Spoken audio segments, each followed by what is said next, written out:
I'm James, and with today's daily pattern, we'll be looking at Genesis chapters 29 and 30. Over the last couple of weeks, we've been doing quite a lot of DIY at home, which has involved moving furniture, taking up floorboards, cutting into walls, generally creating quite a lot of mess. And there's been points at which where I've wondered to myself, what have I started? What am I doing? Is this really worth it? And there's times in our lives where we can find ourselves in a situation exactly like that, where we wonder if the hassle of it all is going to be worth it. We start the passage today with Jacob meeting the woman who would become his wife, Rachel. And as was the custom at the time when a man wanted to marry a woman, there would be an exchange of goods or money or service. Now, luckily for me, that's not the case these days, or 14 years after meeting my wife, I think I would still be working to pay the price that she's worth. But Jacob agreed to 7 years' service with Rachel's father. And the passage tells us that seemed like a matter of days to Jacob because he knew what awaited him. And sometimes life is great like that. We know exactly what we're aiming for and things just seem to sail along. But at the end of that 7 years, Jacob finds himself actually in a very different situation. He finds himself married not only to Rachel but her sister Leah, and having promises from her father not honoured.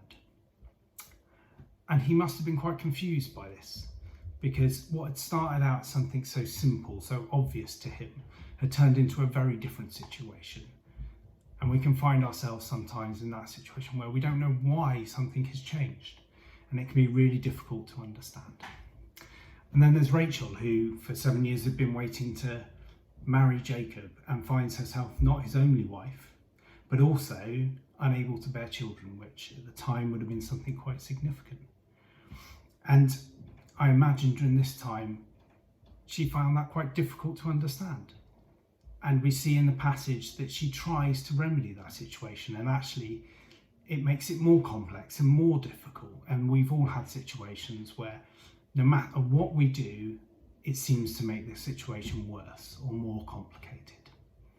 And what about Leah, who finds herself suddenly in the middle of all of this? I'm sure I, like you, have found yourselves in situations where you don't know why you're there. What is your purpose in being in that situation?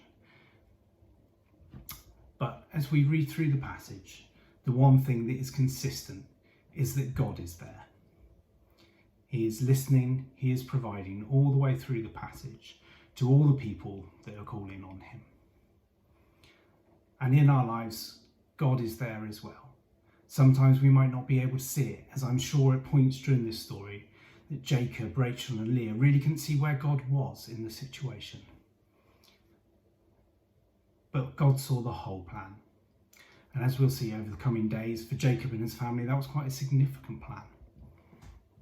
So, was all the work that I've been doing over the last couple of weeks worth it? Well, as I sat down earlier this week in the lounge, freshly decorated, furniture all back in place with my family to watch a film, I certainly thought so.